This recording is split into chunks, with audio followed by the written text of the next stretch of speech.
Millet Marvels, changing the way world eats by Tenali Double Horse.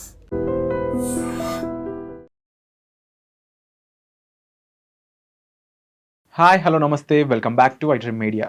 ఈరోజు geopolitical issues ఎన్నో discuss చేయడంతో పాటుగా ముఖ్యంగా అమెరికన్ వీసా అప్డేట్ ఏంటి, ఒక ఇండియన్గా యూఎస్లో చదువుకోవాలి, యూఎస్లో జాబ్ చేయాలనే ఒక కళ ప్రతి ఒక్క ఇండియన్కి ఉంటూ ఉంటుంది. అయితే ఇది ఇప్పుడున్న సిచ్యువేషన్లో ఎంతవరకు పాసిబుల్, ఇలాంటి ఎన్నో విషయాలు మనతో చర్చించబోతున్నారు వోక్సన్ యూనివర్సిటీ నుంచి ప్రొఫెసర్ రవీందర్ రైనా గారు. అండ్ ఎన్నో కంట్రీస్లో ఎన్నో యూనివర్సిటీస్లో ప్రొఫెసర్గా చేసిన సార్ యొక్క ఎక్స్పర్టీస్ ఈరోజు ఎపిసోడ్లో మనం తీసుకుందాం. నమస్కారం సార్. నమస్తే విరాట్ గారు. మోస్ట్లీ చాలామందికి ఏంటి అంటే మీకు తెలిసిన విషయమే, యూఎస్లో చదువుకోవడం జాబ్ చేయడం అనేది వాళ్ళ క్రైటీరియాలో టాప్లో ఉంటుంది, వెరీ ప్రైమరీ క్రైటీరియా అని చెప్పొచ్చు. ఎందుకంటే అక్కడ డిగ్రీకి ఇచ్చే వాల్యూ అలాంటిది అని చెప్పేసి అందరూ భావిస్తుంటారు. అండ్ మీరు యాజ్ అ ప్రొఫెసర్గా ఆస్ట్రేలియాలో చేశారు, నమీబియాలో చేశారు, డిఫరెంట్ కంట్రీస్లో చేస్తున్నారు. సో రైట్ నో జియో పొలిటికల్గా చూసుకుంటే ఇండియాకి అమెరికాకి మధ్యలో ఒక టారిఫ్ వార్ అనేది నడుస్తూ ఉంది. మన గూడ్స్ అన్నిటి మీద వాళ్ళు 50% టారిఫ్ వేశారు. ఇలాంటి టైంలో ఇండియన్ స్టూడెంట్స్ అక్కడికి వెళ్తే కాస్త ఇబ్బంది పడే ఛాన్సెస్ ఉన్నాయి. అండ్ అక్కడ జాబ్ పరంగా వెళ్ళినా కూడా రూల్స్ అనేవి స్ట్రిక్ట్గా ఉంటాయి. అండ్ మన ఐడెంటిటీ మనం జాగ్రత్తగా చూసుకోవాలి అని చెప్పేసి చాలా జాగ్రత్తలు చెప్తా ఉన్నారు. సో దీని గురించి మీరేమంటారు? అసలు ఇండియాకి అమెరికాకి మధ్యలో వీసా ఇష్యూలు ఏమేమి ఉన్నాయి? విరాట్ గారు, పర్టికులర్గా మనం జనవరి 2025 నుండి చూసుకున్నట్టయితే వీసాలో కానివ్వండి, తర్వాత పొలిటికల్ ఎకనామిక్ ఇష్యూస్లో కానివ్వండి చాలా చేంజెస్ వచ్చాయి. ట్రంప్ గారు రెండోసారి ప్రెసిడెంట్ అమెరికాకి అయిన తర్వాత ఆయన 20th జనవరికి 2025లో ఆయన ప్రమాణ స్వీకారం చేశారు. అప్పటి నుండి చాలా హార్ష్గా, అంటే ఇండియన్స్ అనేది ఒకటే కాకుండా ఒక మాగా అనే ఒక ప్రిన్సిపల్ పెట్టుకున్నాడు. ఆ మాగా అనే ప్రిన్సిపల్ మీదనే ఆయన పవర్లోకి వచ్చాడు. అసలు మేక్ అమెరికా గ్రేట్ అగైన్ అని చెప్పి. So make America great again అనేది ఇప్పుడు చాలామంది ఇమ్మిగ్రెంట్స్ ఉన్నారు. అంటే అది మెక్సికో నుండి వచ్చిన వాళ్ళు కావచ్చు, ఇండియా నుండి వచ్చిన వాళ్ళు కావచ్చు, పాకిస్తాన్ నుండి, బంగ్లాదేశ్, రకరకాల కంట్రీ, మొత్తం ఆల్ ఓవర్ ద వరల్డ్లో ఉన్నటువంటి ప్రజలందరూ కూడా దాదాపు 200 కంట్రీస్ ఉన్నట్టయితే 200 కంట్రీస్ పీపుల్ అమెరికాలో ఉంటున్నారు. దాన్ని రెయిన్బో నేషన్ అని కూడా అంటారు. ఇప్పుడు ఈ వీసా పరంగా చూసుకున్నట్టయితే ఎక్కువ శాతం జనాలు మన స్టూడెంట్స్ కావచ్చు, ఎంప్లాయీస్ కావచ్చు, మన భారతదేశం నుండి అక్కడ వెళ్ళి పనిచేసే వాళ్ళు ఎక్కువ ఉన్నారు. ఒక సేయింగ్ ఏంటంటే చైనీస్ కూడా వెళ్తున్నారు, మన కౌంటర్ పార్ట్ చైనా వాళ్ళు కూడా వెళ్తున్నారు అమెరికాకు.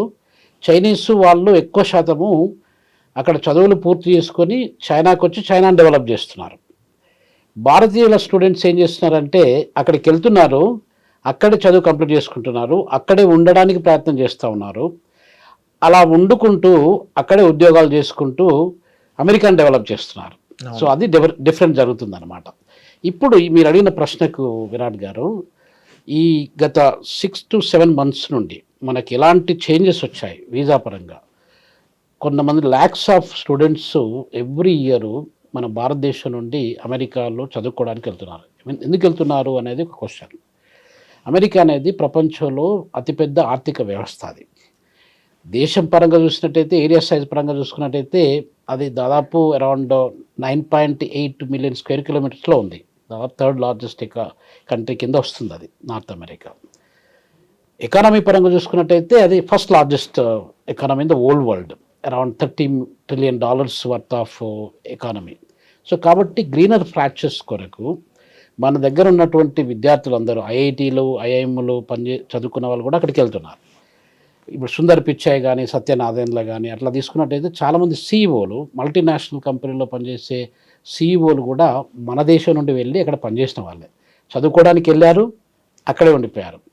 సో ఇలా ఉండడం వల్ల అమెరికా యొక్క ఆర్థిక వ్యవస్థ అనేది డెవలప్ కావడానికి భారతదేశం అనేది చాలా వరకు సపోర్ట్ చేస్తుంది. అది చాలామంది ఒప్పుకున్నా కూడా అది కనిపించదు వాళ్ళకు. బట్ రియాలిటీ ఏంటంటే అది జరుగుతూ ఉంది. అమెరికా ఆ రకంగా పెద్ద దేశంగా ఎదుగుతుందనంటే ఇండియన్స్ యొక్క కాంట్రిబ్యూషన్ అనేది చాలా వరకు ఉందండి. అంటే అమెరికన్ ప్రెసిడెంట్ ట్రంప్ కూడా తెలివిగా ఇక్కడ స్కిల్ ఉన్న పర్సన్స్ని అండ్ టాలెంట్ ఉన్న పర్సన్స్ని మార్క్స్ పరంగా కూడా ఎకడమికల్గా టాప్లో ఉన్న పర్సన్స్ని నా కంట్రీ ఎప్పుడు వెల్కమ్ చేస్తుందని చాలా తెలివిగా చెప్పాడు. అయితే మన వాళ్ళలో నెంబర్ ఎక్కువ కాబట్టి వెళ్ళే వాళ్ళ సంఖ్య, ఇందులో కాస్త లో పర్ఫామ్ చేసేవాళ్ళు, మీడియంగా పర్ఫామ్ చేసేవాళ్ళు అక్కడ ఏదో రకంగా ఉండడానికి ఇష్టపడుతున్నారు. బట్ వాళ్ళ పరిస్థితి ఏంటి? వాళ్ళు జాగ్రత్త పడాలా? అలాంటి వాళ్ళ మీద ఎలాంటి స్ట్రిక్ట్ రూల్స్ అక్కడ ఉన్నాయి? టాప్ పర్సన్స్కి ఆల్రెడీ అక్కడ కన్ఫర్మేషన్ ఇచ్చాడు కాబట్టి మిగిలిన వాళ్ళ పరిస్థితి ఏంటి? విరాట్ గారు, ఇప్పుడు మీరు ముందు అడిగిన క్వశ్చన్కి సమాధానం ఏంటంటే, ఆ వీసా యొక్క రెస్ట్రిక్షన్స్, ఆ రెస్ట్రిక్షన్స్ అనేది చాలా వరకు రెస్ట్రిక్ట్ చేసుకుంటూ వచ్చారు ఈ మధ్య కాలంలో. దానివల్ల దాదాపు ఒక 17,000 నుండి 20,000 మంది మన భారతీయ విద్యార్థులకు దాని ఎఫెక్ట్, ఇంపాక్ట్ అనేది చాలా సీరియస్గా జరుపుకుంటూ వచ్చింది. అంటే అక్కడ ఉన్న వాళ్ళను చాలామంది ఇల్లీగల్గా వెళ్ళి, లేకపోతే ముందు వీసా ఏదో ఒకటి తీసుకొని, అంటే visiting visa B1 B2 visas అంటారు కదా, విజిటింగ్ వీసాలో వెళ్ళి అక్కడే ఉండిపోయి, అక్కడే సెటిల్ అయిపోయి, అక్కడే ఏదో ఉద్యోగాలు చేస్తూ ఉండే వాళ్ళు చాలామంది ఉన్నారు. దాదాపు ఇప్పుడు చెప్పినట్టుగా 17,000 to 20,000 మధ్యలో ఆ నంబర్స్ ఉంటే వాళ్ళందరినీ ఐడెంటిఫై చేసి చాలామందిని బయటికి పంపించేశారు. అది జరిగినటువంటి విషయం ఈ మధ్యకాలం. అది కాకుండా ఇప్పుడు కొత్తగా ఒకవేళ వెళ్ళినట్టయితే వాళ్ళ పరిస్థితి కూడా, దాంట్లో ఉన్నటువంటి రెస్ట్రిక్షన్స్, అంటే ఏ రిస్ట్రిక్షన్స్ పెడుతున్నారు ఇప్పుడు వీసాస్ మీద అంటే, ఇప్పుడు మన డ్రాప్ బాక్స్ అనేది ఒకటి ఉంటుండేది, మీకు ఐడియా ఉంటుండొచ్చు. డ్రాప్ బాక్స్ అంటే ఏంటంటే, ఒకవేళ మనము ముందు వీసా అప్లై చేసుకున్నాం అనుకోండి, 3 years వీసా ఇచ్చారు మనకి. ఆ 3 years వీసా అయిపోయింది. అయిపోయిన తర్వాత మళ్ళీ మనం రెండోసారి రెన్యువల్ చేసుకోవాలన్నప్పుడు మీరు మీ పాస్పోర్ట్, మీ డీటెయిల్స్ అన్నింటినీ ఒక బాక్స్లో పెట్టినట్టయితే ఆటోమేటిక్గా మీకు రెన్యువల్ చేసి ఇస్తారు. అది తీసేశారు ఈ మధ్యకాలంలో. అది తీసేయడం వల్ల చాలామంది ఫేస్ టు ఫేస్ ఇంటర్వ్యూకి వెళ్ళడము, ఆ ఇంటర్వ్యూలో మళ్ళీ ఫీజులు కట్టడం, హయ్యెస్ట్ అమౌంట్ ఆఫ్ ఫీజులు కట్టడము, ఇవన్నీ జరుపుకుంటూ వస్తున్నాయి. ఇలా బర్డన్స్ పెట్టినట్టయితే సీరియస్ పీపుల్ మాత్రమే అక్కడికి వెళ్ళడానికి ఆస్కారం ఉంటుంది, నాన్ సీరియస్ పీపుల్ రిస్ట్రిక్ట్ చేసుకోవడానికి ఆస్కారం ఉంటుంది. సో ఆయన ఉద్దేశం ఏంటి, ట్రంప్ గారి యొక్క ఉద్దేశం ఏంటంటే చాలా వరకు నంబర్స్ని తగ్గించడానికి ప్రయత్నం చేస్తున్నారు. అది జరుగుతూ ఉందన్నమాట. అండ్ ఇప్పుడు టారిఫ్ 50% వరకు ఇండియా మీద వేశారు. అంటే ఒక పక్కన నీతో నేను విభేదిస్తున్నాను బిజినెస్కి సంబంధించి, ఎందుకంటే నా డెసిషన్స్ నువ్వు కొన్ని యాక్సెప్ట్ చేయట్లేదు కాబట్టి. వాటిలో ముఖ్యంగా మేము ఇచ్చే ఈ వ్యవసాయ వస్తువులు కొన్ని మీరు దిగుమతి చేసుకోవాల్సి ఉంటుంది అనేది. అసలు ఇండియా అంటేనే అగ్రికల్చర్కి పెట్టింది పేరు. అలాంటి మనం ఏ అవసరంతో అక్కడ ప్రొడక్ట్స్, మనకు అవసరం లేని ప్రొడక్ట్స్ మనం ఎందుకు ఇంపోర్ట్ చేసుకుంటాం? చాలా బేస్లెస్ రీజన్గా కనిపిస్తుంది ఇది. మరి దీనిపై మీరేమంటారు? విరాజ్ గారు, ఇప్పుడు పర్టికులర్గా గత 2 వారాలు 3 వారాల నుండి జరిగే విషయం ఏంటంటే, ఆగస్టు నుండి ముందు, ఇంతకుముందు మనము రష్యా నుండి ఆయిల్ దాదాపు 40%, మన మొత్తం కన్జంప్షన్లో 40% of the oil we are buying from only 1 country, Russia నుండి. దాదాపు 2 million barrels per day we are buying from Russia. ఎందుకు బై చేస్తున్నాం అక్కడ? ఇంతకుముందు మనం చాలా దేశాల నుండి బై చేసాం. ఈ మధ్య కాలంలో ఒక 3-4 years నుండి మనం రష్యా నుండి ఎక్కువ బై చేస్తున్నాం. ఎందుకు బై చేస్తున్నాం అంటే విరాట్ గారు, అక్కడ మనకు ఇప్పుడు దాదాపు ఇంటర్నేషనల్ మార్కెట్లో ఆయిల్ యొక్క ప్రైస్, క్రూడ్ ఆయిల్, బ్రెంట్, ఈ ప్రైసెస్ తీసుకున్నట్టయితే ఈ మధ్యన ఈ 2 days నుండి కొంచెం తగ్గిపోయింది. అది దాదాపు $70 లోపల ఉంది. $73-75 ఆ రేంజ్లో ఉంటుండేది. $75 ఉన్నటువంటి బ్యారెల్ పర్ ప్రైస్, అంటే బ్యారెల్ అంటే దాదాపు 148 లీటర్ల ఆయిల్ ఉంటుంది ఒక్కొక్క బ్యారెల్కు. అట్లాంటి ఆయిల్ని మనము రష్యా నుండి $55 కంటే తక్కువ ప్రైస్లో మనం కొనుక్కుంటున్నాం. Number 1 reason. నంబర్ 2 రీజన్ ఏంటంటే, మనము వాళ్ళకు డాలర్లలో పే చేయట్లేదు. ఎందుకంటే రష్యన్స్కి డాలర్లలో వాళ్ళకు తీసుకోవట్లేదు, వాళ్ళకి ఇష్టం కూడా లేదు. డాలర్ అంటే డీడాలరైజేషన్కి వాళ్ళు కూడా చాలా రోజుల నుండి ఎక్సర్సైజ్ చేస్తున్నారు. నేను రష్యాలో రూడెన్ యూనివర్సిటీ అని, RUDN యూనివర్సిటీ అని, అక్కడ నేను విజిటింగ్ ప్రొఫెసర్ని. 6-7 months back I was there in Russia, మాస్కోలో. ఆల్మోస్ట్ ఎవ్రీ 6 months 7 monthsకి ఒకసారి నేను వెళ్ళేస్తుంటాను. సో రష్యాలో నా స్టూడెంట్స్ కూడా అడుగుతుండే అనమాట, సార్ మా దగ్గర ఒక $20 billion worth of Indian rupees మా దగ్గర ఉన్నాయి, ఎంతకాలం మీ రూపీస్ని మా దగ్గర పెట్టుకోవాలని చెప్పి క్వశ్చన్ అడుగుతుండేది నాన్న. సో పాయింట్ ఏంటంటే విరాట్ గారు, ఇప్పుడు రష్యాకు మనకు ఆ ట్రేడ్ రిలేషన్ అనేది చాలా అమికేబుల్గా ఇప్పుడే కాదు, నెహ్రూజీ కాలం నుండి చూసుకున్నట్టయితే నిన్ననే మనం ఇండిపెండెన్స్ డే చేసుకున్నాం. 79th independence day 15th August చేసుకున్నాం. అప్పటి నుండి ఇప్పటి వరకు దాదాపు 50s నుండి ఇప్పటి వరకు కూడా దాదాపు 79-80 సంవత్సరాల నుండి మన రిలేషన్షిప్ విత్ రష్యా అనేది చాలా స్ట్రాంగ్గా ఉంది. అమెరికా కంటే ఎక్కువ స్థాయిలో మన రిలేషన్షిప్ రష్యాతో స్ట్రాంగ్గా ఉంది. అది డిఫెన్స్ టెక్నాలజీలో కావచ్చు, మన ఇన్నోవేషన్లో కావచ్చు, సైన్స్ టెక్నాలజీ కావచ్చు, స్పేస్ టెక్నాలజీ కావచ్చు, ఏ పరంగా తీసుకున్నా కూడా మనకు అది రిలేషన్ ఉంది. సో కాబట్టి మనము 2 రీజన్స్ వల్ల, ఒకటి ఏంటంటే మనం డాలర్స్ పే చేయలేదు. డాలర్లు పే చేసినట్టయితే మన దగ్గర ఉన్న డాలర్స్ తొందరగా అయిపోతాయి, మన ఫారిన్ కరెన్సీ రిజర్వ్స్ అనేది తొందరగా అయిపోతాయి. తొందరగా అయిపోయినప్పుడు మనం వేరే వాళ్ళ మీద డిపెండ్ కావడానికి ఆస్కారం ఉంటుంది. IMF లోన్స్ మీదనో, వరల్డ్ బ్యాంక్ లోన్స్ మీదనో, ఇంకే రకమైన లోన్స్ మీదనో ఉంటాయి. ఆ పరిస్థితుల్లో మనం చాలా కండిషన్స్ని మనం ఒప్పుకోవాల్సి వస్తుంది. మన రూపీస్ మనం పే చేసినట్టయితే, ఒకవేళ మన రష్యన్స్ మనకి ఏదైనా ఎక్స్పోర్ట్ చేసినప్పుడు మన రూపీస్ను వాళ్ళు పే చేసినట్టయితే అక్కడికి సెటిల్ అయిపోతుంది అకౌంట్. సో ఆ రీజన్స్ వల్ల, ఈ 2 రీజన్స్ వల్ల, అంటే ఒకటి ఏంటంటే $55 కంటే తక్కువ స్థాయిలో మనకు డబ్బులు అది ఒక బ్యారెల్కి అమ్ముతున్నారు, అది రెండోది ఏంటంటే రూపీస్కు, మన ఇండియన్ రూపీస్లో మనం పే చేస్తున్నాం. సో ఇది మనకు ఇండియాకు చాలా లాభదాయకం, రష్యా కంటే ఎక్కువగా ఇండియాకు లాభదాయకం. ఇంకొకటి రష్యాకి ఎలాంటి లాభదాయకం అంటే విరాట్ గారు, రష్యాలో 40% అంత పెద్ద మొత్తంలో మేజర్ అమౌంట్ ఆఫ్ ఆయిల్ని పర్చేజ్ చేసే కస్టమర్ కానీ కంట్రీ కానీ ఎవరు లేరు ఇండియా తప్ప. ఎందుకంటే మనం అంతా largest populated country in the world, 1.45 billion people మన దేశంలో ఉన్నారు. మన దగ్గర ప్రొడ్యూస్ చేసే ఆయిల్ రిసోర్సెస్ 20% కంటే తక్కువ ఉన్నాయి. మనకు 100 లీటర్ల పెట్రోల్ అవసరమైతే మనము దాదాపు 80 లీటర్ల పెట్రోల్ను బయట నుండి కొనుక్కోవాల్సి వస్తుంది. 20 లీటర్ల కంటే తక్కువ స్థాయిలోనే మనం ప్రొడ్యూస్ చేసుకోగలుగుతున్నాం. అస్సాం, దిగ్బాయ్ అట్లాంటి కొన్ని ఆయిల్ వెల్స్ ఉన్నాయి మన దగ్గర, అంతే. సో ఇప్పుడు మనం forever we are dependent on oil resources. అలాంటప్పుడు రష్యాకు విన్ సిచ్యువేషను, ఇండియాకు ఆల్సో విన్ సిచ్యువేషన్. దాన్నే కంపిటేటివ్ అడ్వాంటేజ్ అంటారు మనం ఇంటర్నేషనల్ ఎకనామిక్స్ అండ్ ఫైనాన్స్లో. సో ఆ రకంగా మనము ట్రేడ్ను మనం కంటిన్యూ చేస్తున్నాం.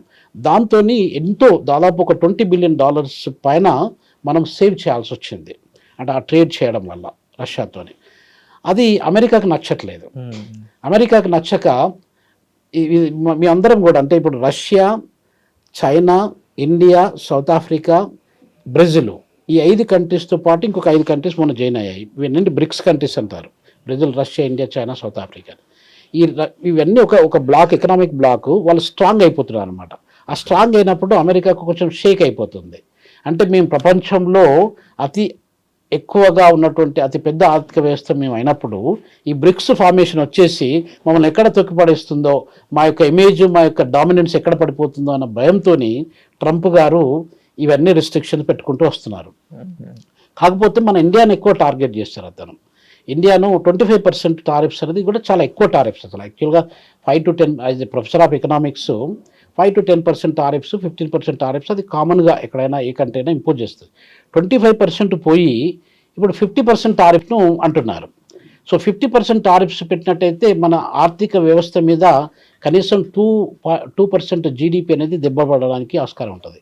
మనం ఇప్పుడు ఆల్మోస్ట్ ఒక 6.8% జీడిపిలో మన గ్రోత్ రేట్ అలా ఉంది, ఎకనామిక్ గ్రోత్ రేట్. అంటే మనకు 2% ఇండియన్ ఎకనామీ మీద దెబ్బపడ్డట్టయితే చాలా మేజర్ లాస్ అవుతుంది. దాదాపు ఒక 7 lakhs crore rupees we are going to lose with that kind of restrictions. అంటే ఇండియన్ గవర్నమెంట్ దీనికి ఒక నెక్స్ట్ గేమ్ ఆడుతుందని చెప్పేసి కూడా కొంతమంది చెప్తా ఉన్నారు, అంటే సేఫ్గా ఉండడానికి. చైనా అనేది 2nd largest, India is the 4th largest economics పరంగా. రైట్.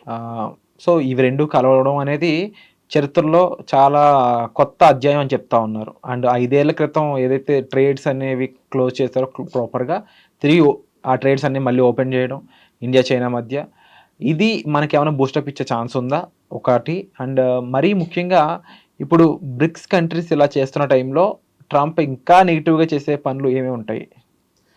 విరాజ్ గారు, ఇంకొకటి ఏంటంటే అమెరికా అనేది డెవలప్డ్ కంట్రీగా ఎప్పుడు మారిందంటే 1871 నుండి మారింది.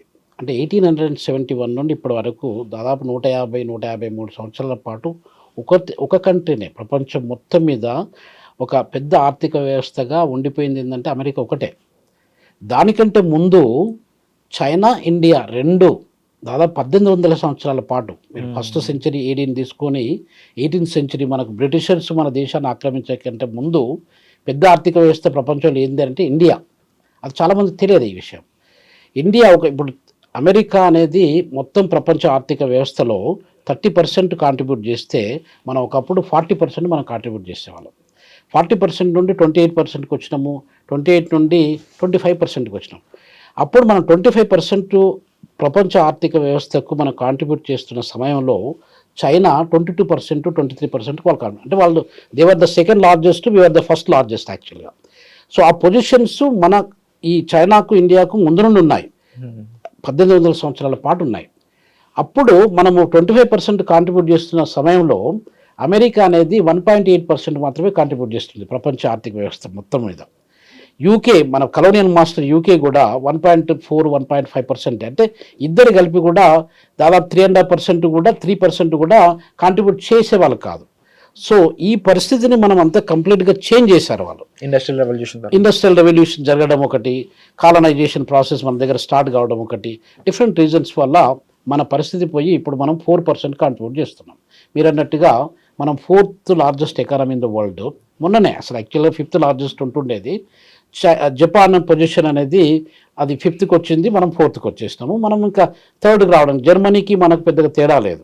జర్మనీ అనేది $4.5 ట్రిలియన్ ఉంటే మనం $4.2 ట్రిలియన్ మనం ఉన్నాం.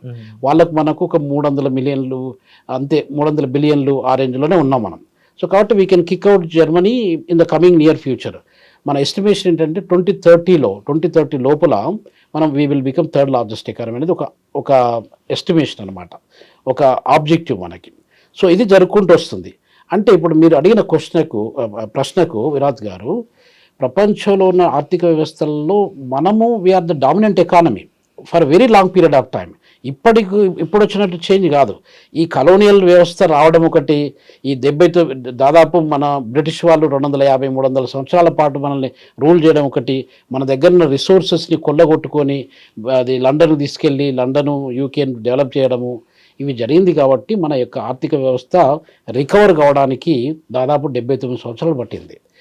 అంతకంటే ముందు మన ఆర్థిక వ్యవస్థ దాదాపు $78 ట్రిలియన్ల వర్త్ ఆఫ్ గూడ్స్, సర్వీసెస్ కానీ, డబ్బులు కానీ, రిసోర్సెస్ కానీ మన దగ్గర నుండి కొల్లగొట్టుకొని బ్రిటిష్ వాళ్ళు వాళ్ళ దేశాన్ని డెవలప్ చేసుకున్నారు. ఇప్పుడు అంటే అప్పుడు వాళ్ళు ఎస్టిమేటెడ్ ఫిగర్స్, ఇప్పుడు దాదాపు 250 సంవత్సరాల నుండి మన దగ్గర నుండి ఎక్స్ప్లాయిట్ చేసిన రిసోర్సెస్ ఉంటాయి కదా, అది గోల్డ్ కావచ్చు, డైమండ్స్ కావచ్చు, మన దగ్గర ఉన్నటువంటి మినరల్స్ కావచ్చు, వీటన్నింటినీ ఎప్పుడైతే అప్పుడు చాలా సంవత్సరాల కింద వాళ్ళు ఎక్స్ప్లాయిట్ చేశారో దాన్ని మనం ఇప్పుడు ఉన్న ప్రైసెస్లో మనం ఎస్టిమేట్ చేసినట్టయితే $78 ట్రిలియన్. $78 ట్రిలియన్ మొత్తం ప్రపంచ ఆర్థిక వ్యవస్థ విలువ ఇప్పుడు $100 ట్రిలియన్ ఉంది. అంత డబ్బుల్ని మన దగ్గర వాళ్ళు తీసుకెళ్లారనమాట. సో ఈ ఎక్స్ప్లాయిటేషన్ వల్ల మనము వెనక్కి వెళ్ళాము. దాదాపు ఒక 70 సంవత్సరాలని వెనక్కి త్రో చేశారు వాళ్ళు మనల్ని. సో దానివల్ల ఇప్పుడు మనం రికవర్ అవ్వకుంటూ వస్తున్నాం. ఆ రికవరీ అనేది అమెరికాకు కానీ, బ్రిటన్కి కానీ, ఫ్రాన్స్కి కానీ, జర్మనీకి కానీ, ఇతరత్ర G7 కంట్రీస్ కానీ నచ్చట్లేదు. అందుగురించి ఈ రిస్ట్రిక్షన్స్, ఈ యొక్క డామినెన్స్ను క్రియేట్ చేసుకుంటూ ఎక్కడ మనం కంట్రోల్ చేయాలి అనే ఉద్దేశంతో వాళ్ళు రిమోట్ కంట్రోల్ని ఒత్తుకుంటూ మనల్ని కంట్రోల్ చేయడానికి ప్రయత్నం చేస్తున్నారు. మనం ఆ కంట్రోల్కి మనం భయపడాల్సిన అవసరం లేదు. మరి ఇప్పుడున్న ఇలాంటి ఒక క్రూషియల్ టైంలో మోడీ గారు ఏం నిర్ణయం తీసుకోవడానికి స్కోప్ ఉందంటారు? మన ఇండియా రివర్స్ స్ట్రాటజీ ఎలా మొదలుపెట్టింది, దాంట్లో ఏదైనా కీలకమైన విషయాలు ఉంటే చెప్తారు? విరాజ్ గారు, ఇప్పుడు ఒకటి జస్ట్ నిన్ననే ఒక మీటింగ్ జరిగింది అలాస్కాలో. ప్రెసిడెంట్ ట్రంప్కు, ప్రెసిడెంట్ పుటిన్కి, రష్యన్ ప్రెసిడెంట్ వ్లాడిమిర్ పుటిన్కు, డొనాల్డ్ ట్రంప్ అమెరికన్ ప్రెసిడెంట్కు ఒక మీటింగ్ జరిగింది జస్ట్ ఫ్యూ అవర్స్ బ్యాక్. ఆ మీటింగ్లో కీలక అంశం ఏంటంటే, ఇప్పుడు ఉక్రెయిన్కును రష్యాకి, ఈ రెండు దేశాలకు యుద్ధం జరుగుకుంటూ వస్తుంది. ఎప్పటి నుండి స్టార్ట్ అయింది అది? దాదాపు ఫిబ్రవరి 2022 నుండి ఇప్పటి వరకు, అంటే 3.5 years అవుతుంది యుద్ధం జరగబట్టి. హోరాహోరీ చాలా నష్టం జరిగింది. రష్యాకి నష్టం జరిగింది, యుక్రెయిన్కు నష్టం జరిగింది. ఇలా జరుగుతున్నప్పుడు ఆ యుద్ధాన్ని ఆపడానికి అమెరికా అనేది పెద్ద దేశం కాబట్టి, ఆర్థిక పరంగా చూసుకున్నట్టయితే లీడర్షిప్ పెద్దన్న పాత్రను పోషిస్తుంది కాబట్టి, అది అక్కడికి ఆపాల్సిన బాధ్యత అమెరికా మీదనే కాదు, ప్రపంచ దేశాల అన్నిటి మీద ఉంటుంది. మన ఇండియా కూడా రోల్ ప్లే చేస్తూ ఉంది, చేసింది కూడా. సో ఆ రోల్లో భాగంగా వాళ్ళు మీటింగ్ పెట్టుకున్నారు నిన్న 15th August 2025లో పెట్టుకున్నారు. కాకపోతే డిస్కషన్స్ పెద్దగా జరగలేదు. మనం ఏమి ఎక్స్పెక్ట్ చేసాం? ఇప్పుడు మనం ఫస్ట్ మీరు అడిగినారు కదా, 50% టారిఫ్స్ ఇండియా మీద ఇంపోజ్ చేయడం అనేది చాలా డేంజరస్ సిచ్యువేషన్.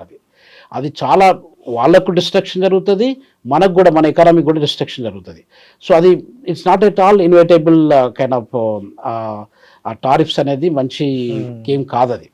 సో ఇప్పుడు దాన్ని అవాయిడ్ చేయడానికి, అంటే ట్రంప్కు పుటిన్కి ఉన్నటువంటి అగ్రిమెంటు అది మన మీద ఎఫెక్ట్ కావడానికి ఆస్కారం ఉంటుంది. ట్రంప్ ఒక మాట ఏం చెప్పారంటే, అంటే ఆయన ముఖ్య ఉద్దేశం ఏంటి, వార్ను ఆపించాలి, ఉక్రెయిన్కు రష్యాకు మధ్యన వారం. అది ఒక్కటి ఆగిపోయినట్టయితే దెన్ వీ అగ్రీ, ఇండియా మీద మేము 50% టారిఫ్స్ పెట్టము, 25% పెడతాము అన్నది, 25% కంటే తగ్గించడానికి కూడా మేము ఆలోచన చేస్తాము అన్న ప్రపోజల్తోని అమెరికా వాళ్ళు ఆ ఆలోచనలో ఉన్నారు. కాకపోతే ఇంకొక ఫైనల్ డెసిషన్ కాలేదు ఇప్పటివరకు విరాట్ గారు. జెలెన్స్కీ యుక్రెయిన్ ప్రెసిడెంట్ మండే రోజు, వచ్చే ఇప్పుడు 18th ఆగస్టు మండే రోజు అమెరికాకి వెళ్తున్నాడు. అది ట్రంప్తో డిస్కస్ చేస్తున్నాడు. దాని తర్వాత పుటిన్ కూడా ట్రంప్ను మాస్కోకి ఇన్వైట్ చేశాడు యాక్చువల్ నిన్న. సో కాబట్టి ఇవన్నీ కొంచెం ఆన్ గోయింగ్ డెవలప్మెంట్స్. ఒకవేళ ఈ పుటిన్కు ట్రంప్కు మధ్యన ఒక మంచి డీలు ఒప్పందం జరిగినట్టయితే అది మనకు పాజిటివ్గా మనకు జరగడానికి ఆస్కారం ఉంటుంది. అది ఒక విషయం అండి. రెండో విషయం ఏంటంటే విరాట్ గారు, ఇప్పుడు మనం అమెరికాకు మనం భయపడాల్సిన అవసరం లేదు. మనం we are the 4th largest economy, we are the largest democratic country in the world, we are the largest populated country in the world. ఇంత మనకు పవర్ ఉన్నప్పుడు మనము అమెరికా పాపులేషన్ ఎంత అండి, 340 మిలియన్లు, అంటే 34 కోట్ల జనాభా మాత్రమే అమెరికా మొత్తం కలుపుకుంటే. మన దగ్గర 145 కోట్ల జనాభా. సో అట్లాంటప్పుడు మనం దేనికి వాళ్ళకి భయపడాలి చెప్పు? ఏదో రెస్పెక్ట్ ఇచ్చినాము, వాళ్ళతో మనకు అవసరం ఉంటుంది, మనతో వాళ్ళకు అవసరం ఉంటుంది. వాళ్ళ పెద్ద ఎకానమీ కాబట్టి మనం కలిసి పనిచేసినట్టయితే ఇద్దరికీ లాభదాయకంగా ఉంటుంది అనేది రెస్పెక్ట్తో మనం ముందుకు వెళ్తున్నాం. వాళ్ళు ప్రతి ఒక్క దానికి మనల్ని రెస్ట్రిక్ట్ చేసుకుంటూ వచ్చినట్టయితే మనం భయపడాల్సిన అవసరం లేదు. అంటే దీని వెనకాల మొత్తం కారణం ఇండియా ఎదుగుదల వరవలేకపోతున్నాయి మిగిలిన కంట్రీస్ అంతేనా? అబ్సల్యూట్లీ. ఇప్పుడు డెవలపింగ్ కంట్రీస్, డెవలప్డ్ కంట్రీస్ అని 2 కేటగిరీసే ఉన్నాయండి. అవును. అంటే రిచ్ పువర్, ఇంకా మధ్యలో ఇంకేమి లేదు అసలు యాక్చువల్గా. సో ఇలాంటి సందర్భంలో పూరోడు రిచ్ అవుతున్న కొద్దీ రిచోడు ఆ యొక్క ఎదుగుదలను ఓరవట్లేదు అనమాట. కంప్లీట్ జెలస్ అనమాట. సో కాబట్టి ముందు ఇండియా డామినెంట్ పవర్గా ఎదిగిపోతుంది, ప్రపంచాన్ని శాసిస్తుంది, ప్రపంచంలో పెద్దన్న పాత్రను ఇండియానే పోషిస్తుంది. అది ఇంతకుముందు కూడా పోషించింది, అదే పోషణ ఇప్పుడు కూడా ముందు రాబోతుంది. కాబట్టి నా రోల్ ఏంటి, నేను ఎక్కడ ఉంటాను, అసలు నా పరిస్థితి ఏంటి అనే ఉద్దేశంతో ఇవన్నీ స్ట్రాటజిక్గా ఇప్పుడు వాళ్ళన్నీ రెస్ట్రిక్ట్ చేసుకుంటూ అన్ని rules, regulations, tariffs, trade wars వీటితోని they are trying to play the game అండి. Wonderful information sir. నిజంగా అంటే అమెరికా ఏ విధంగా ఆలోచిస్తుంది, దానికి ఇండియా రివర్స్ సైకాలజీ ఏంటి, అండ్ ఇప్పుడు తీసుకున్న డెసిషన్స్ వాటి యొక్క కారణం ఏంటి, ఇవన్నీ కూడా మాకు చాలా క్లుప్తంగా వివరించినందుకు thank you so much. My pleasure అండి.